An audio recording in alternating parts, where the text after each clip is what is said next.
am gutted. This is the first kind of depressing WilderFit video we've had. As most of you know, I've been training for 6 months solid for an ultramarathon, which was supposed to be in 2 days. And then Sunday, just gone, about 4 or 5 days ago, I did this. Torn my calf muscle. Highly annoying, frustrated, been through states of depression, being utterly peed off and everything. But come out the other side now and thought we'd make a video about it and let you know what's happened and the possible cause and where I'm going from here. So my ultra run for the weekend is over for now and onwards to the next step. So do you want to tell us what happened from your perspective on Sunday? Yes, so first of all, I'd done my last run, my last large run, did an 8-mile run in the morning on the Sunday, and that was it then for the week. I thought, brilliant, I can relax now. I'd only got one 3k run left to do, stretches throughout the week before the event. I thought, brilliant, I can relax. And that was done, did the run, absolutely fine, finished. And then we went over to Cannock Leisure Centre to watch a friend of ours doing a Go Try event. Parked up in the car, Cooper got out, jumped off this little wall about that high. I jumped off behind him and I heard pop, twang, felt crunch in my calf and literally collapsed, hit the deck. Extreme excruciating pain and instantly thinking, oh no, I hope this can heal. As to what caused it and led up to that, it's really hard to say because I'd had a twinge in my calf for a while from The rat race. when we did the rat race. I did squats with Pete on my back to begin with and that caused a twinge in my calf. And since then, and I ran with it through that, and since then it's become back off and on, but just a little bit twinge, nothing major. But then the night before we'd been out for a friend's birthday, I'd been drinking, so I was possibly dehydrated. Been a run that morning, Sunday in the heat, it was red hot. Although I drank lots of water, then when we got out of the car it was still red hot. So the only thing I can put it back down to is a mixture of that twinge flaring up combined with dehydration. So in a way, I don't know if I'm grateful that it happened before and not during the run because I literally couldn't walk and do anything. So if it had happened during the run, it would have been game over for me completely. And that would have been highly annoying that I couldn't complete it. But it's also annoying that I've done the 3 peaks, we've done the rat race. Why couldn't it happen doing something normal, which I planned way in advance, just in case anything happened, and I potentially would have had time to heal. Why couldn't it happen doing something normal, just stepping off a blooming wall?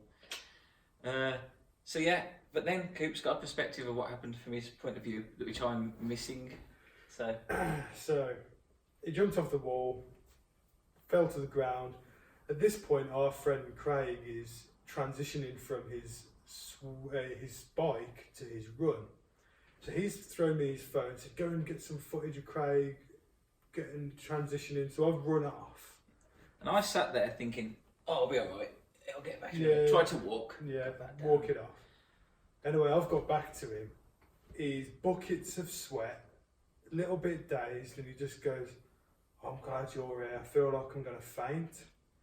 So I says, right, come on then, let's get you in the leisure centre, get some water down, yeah? We're hobbling along, and all of a sudden he goes, oh, Exactly like that. oh, I feel a bit faint, Cooper. And he just crippled under me. Like I'm holding all his weight at this point. His legs have gone from under him, and he's just going out. Oh, I'm laying down on the floor. So I'm pretty sure I didn't go, oh. You did. He's laying on the floor like this, with his eyes wide open, going, oh, it hurts.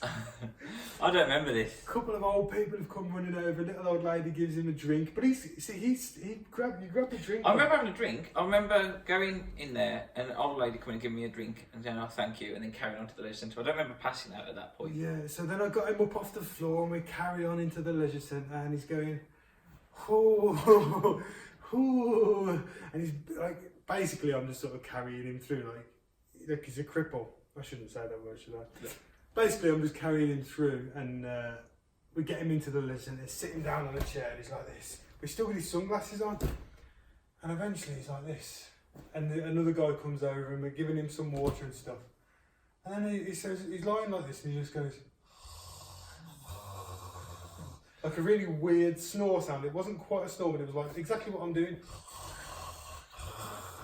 And I'm stood over and going, "You alright, mate?" And he's just there, stationary. I've took his sunglasses off his head. His eyes are wide open, looking straight at me. I thought he was winding me up a little bit, and he's just staring at me, going. I was slapped him around the face, going, you know, shaking him, going, "Come on, wake up! What's the matter with you?" And he's just going. So I'm shouting over to the leisure centre, but excuse me, I think my friend's having a problem. They've come running over. He gains a bit of consciousness and gets some water on him. He has no recollection of any of that. See, what I remember is going into the leisure centre, sitting having a nice sit down, and then the leisure centre man coming over and going, "Do you want some water?" "Oh yeah, thanks." But apparently there's like 5 minutes in between that point that I'm missing, which is really weird for me. It feels like Coop's making it up because that doesn't exist in my reality. But the other thing is, it sounds all over dramatic, doesn't it, for a torn calf? It sounds like so over the dramatic top for a torn calf, which is really weird because I can't work out why I passed out or why I was like that. The only two things I can put it down to is A, the heat, but I wasn't feeling a problem with the heat to begin with. And I also did a lot of Googling it afterwards. Apparently, when you tear your calf muscle, it can cause a blood clot similar to deep vein thrombosis, and it can cause you to pass out, go dizzy, or unconscious. So it's one of those two things, obviously, but it sounds completely overdramatic for a torn calf popping, doesn't it? It was so funny. All these little old women coming over with water for him, and he's there like that. So weird. Yeah, so that was that. That's how I did it. So what's your plan? How are you going to get back to... I'm going to give up now. I'm going to get rid of WilderFit, and I'm going to eat loads of pizza and watch Netflix. What are you going to really do? Okay, what I'm going to really do is I saw a physio as recommended to me by Gareth over at WilderFit. Check that out if you're into the weightlifting. And the physio is one of the best physios around. He's the physio for the Spartans rugby team. So he came out like the day after, did a load of testing on me and said because it was still in, I don't know, it's called the acute stage or something stage, early stage. He couldn't tell me much about it yet other than do what he could to fix it, and he taped me up. Then he come back out 2 days after when it had gone past. So to begin with, that to ice it continuously, and after that it was heat compression, and he come back out and he did this thing which he called trigger pointing, where he pushed as hard as he could. It was really painful, and I had to say what scale it was. It's 10, and then hold it in, and then he pushed again, really painful, and then he pushed again, did all these trigger points. And what he said is, they used to tell you to rest it ages ago, but they don't tell you that anymore now, because when it breaks, your muscle tendons are like this, and if you rest it, it'll heal like that. So what I've got to do is I've got to do these stretches, which is doing that, and I can't go back all the way, but it's doing that with my foot, and keep trying to walk on it and so forth, so it heals straight. And everything he was doing was pushing it straight to get it to heal properly. And he's taped it up. The tape is to pull the skin away from the muscle to allow the blood flow better. I've got to keep putting heat on it, plenty of protein, and then in a couple of days after the weekend, get back to him and let him know if I can walk on it or not yet. Then he'll say whether I need another session or not. So that's what's happening to resolve it at the moment. I couldn't walk, literally couldn't walk the day after. I had to use my poles to walk around. Day after that, I could walk a little bit with the aid of the poles. Day after that, I could walk on my tiptoe only. And today, now, I can kind of walk, I can stand flat-footed, but I can't like lean or do anything. And to walk, it's more of a, I couldn't stand flat-footed like this or walk like this to begin with now. So it seems to be healing, getting better quickly as it is. In terms of healing time, what the physio said, it could, how long is a piece of string? It could be anything from a couple of weeks to like 6, 7, 8 weeks potentially. So in the meantime, to keep my fitness up, he said get down the gym and do non-pain exercises, which I've done today. He told me to try some of the bikes. The bike where you sit down and you do that with your feet, I couldn't do that, absolutely wrecked the calf. But the bike where you sit up and you push down, if I had the seat low enough so my knees were bent, I could do that. And I did weights and core exercises. So I've got to try and keep my fitness levels up so I don't lose it during this healing time. Although I am going to lose a lot of on the legs, which I'll have to build back up. So that's what I've got to do in the meantime.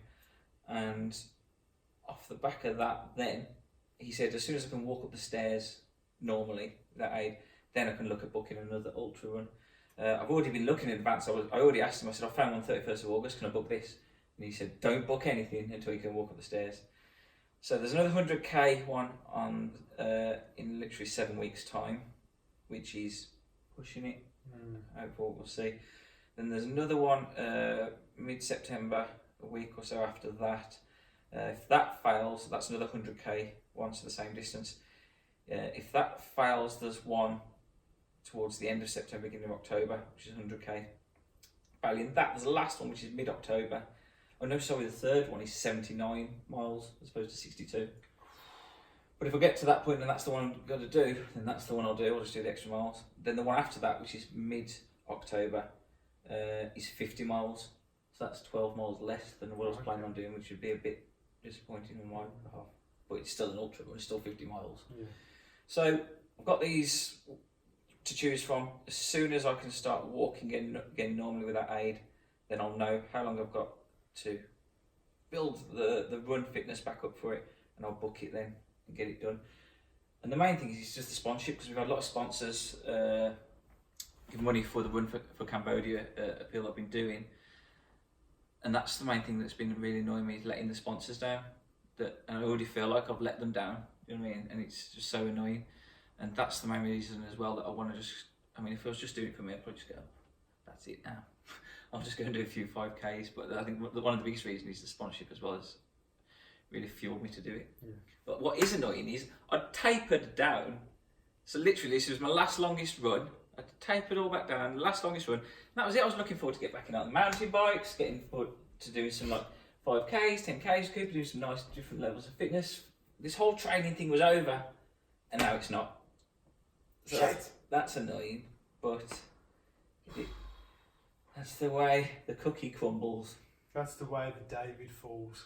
Yes, that's the way the David crumbles. So, I think that about sums everything up in detail.